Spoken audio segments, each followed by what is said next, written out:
So this is my answer to the evaluation question number 6, which is, what have you learned about technologies from the process of constructing this product? And I'm going to be answering this question in the form of an instructional video. So our coursework was to basically create an opening sequence to a film in the genre of our choice. I actually learned so much about technologies from this. I mean, the first part of doing the entire coursework was the research into the genre and all other aspects of the course, which we had to upload to this website called Blogger, which I didn't know about, but now I would say I'm pretty good at it. It's basically just this really good website where you are able to make blog posts where you can embed stuff, upload videos, upload pictures, you can embed sound into it, and you can just do loads of different things with it to get your point across. And I've learned how to do all of these things, and it's really easy to do. For example, if you wanted to embed a YouTube clip, you'd just make a new post and then go onto YouTube, go into share, embed, and then copy the embed clip, go into the HTML section of the Blogger and just paste it, and it will come up as a YouTube video in your blog. And then the next part in like the technology section of it would be when we went and filmed. You took a camera and tripod and those sorts of things. My group specifically took dollies and big lights that you had to plug in. In hindsight, a tip for the future, if you are going to take out the really big lights, make sure that you get a lot of people to come and help you, because it's not fun walking down the street just two of you carrying massive lights. So yeah, that's something I would do differently. I would make sure that loads of people were there to help with that. Portability. And I had no idea how you use these lights, but they're really easy to set up. It's just like a tripod except with a lamp on the top, and you just plug them in and then just reposition the shades and get the lighting effect that you want. Our group also used a dolly to create the walkthrough scene.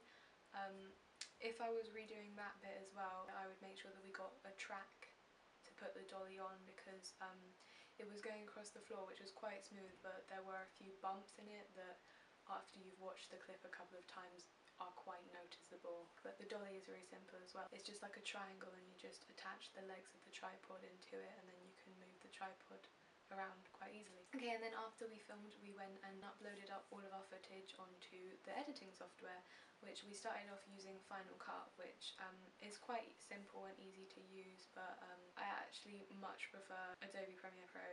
I don't know why, but I just find it a bit more user-friendly. They're basically the same, just the timelines are in different places, but for some reason I just find Adobe Premiere Pro a lot better. In fact, I'm editing this on there right now, and you can see me in the editing box. So I'm just gonna show you how to do a few things that we did in our video, just quickly to show you what I've learned from that. So basically, just a straight cut, you just get the razor tool and cut it. I personally like to proper zoom in on the timeline to make sure that you get it cut on the exact right beat, which is especially useful when you're cutting it to music and that sort of thing. Like during the intercutting between the boy and girl, it was really important to get the cuts right with the music to make sure that it flowed properly. So also using Adobe Premiere Pro, we were able to do a lot of different visual and audio effects with it.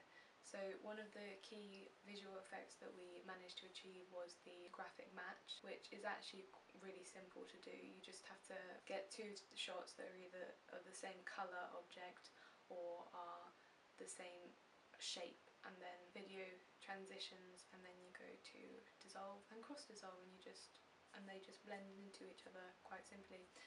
With R1 we had a zoom in it, so it was really important to make sure that the zooms were the same speed, otherwise it wouldn't look right. But I've learned that that's really easy to do as well. You just simply change the speed of the clip by going on to clip speed and duration, and then just making the percentage either higher or lower, depending on whether you want it to be faster or slower. Okay, so that's how you do the graphic match. And then the way that we did an audio effect, like we made the beginning of the sequence, the sound for that sound muffled. We learned how to do that as well by watching a video online, and it's really easy. You just go onto the audio effects and click high pass, and then change the dial to how muffled you want it to be, and it muffles it. Like right now I'm going to muffle my voice and it's going to sound a bit weird because it's muffled now.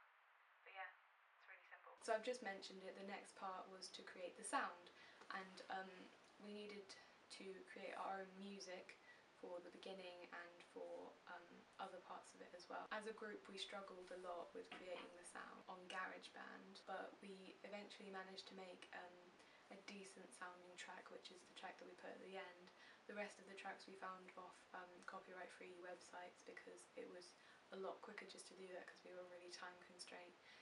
If we were to do it again, I think we should spend a lot more time just doing the sound properly. It shouldn't actually be that hard, but for some reason we just weren't able to achieve the diegetic sounding like pop music that we needed to get. Okay, and then we made the title sequence on LiveType. I really like LiveType.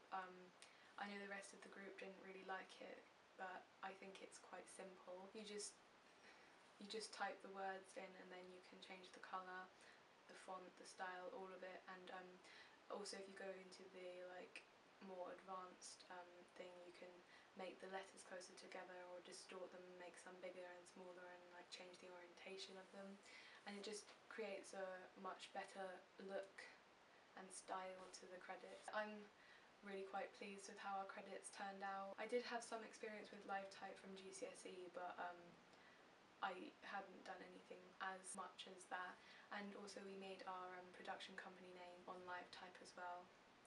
So that was the Coombe Studios and the NNIK production. Some disadvantages of LiveType, however, were for our specific situation.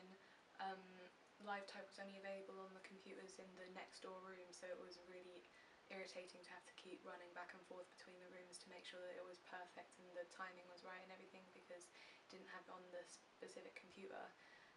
And the only thing that was on the computer was After Effects, which is apparently a better application to use, but it was really quite complicated and we didn't have that much time to learn how to use it, so it was much easier just to quickly learn how to do LiveType because it seems like a simpler application. Like, we opened up After Effects and we just didn't know what to do with it. So in hindsight, if we had a lot more time, if the burglary didn't happen and we had a lot more time, we probably would have learned how to use After Effects and maybe the credits would be better than they are now. And with the evaluation questions, I also learned a lot about the technologies that I didn't know existed. So yeah, the things that I used were Prezi, I made 2 Prezi things.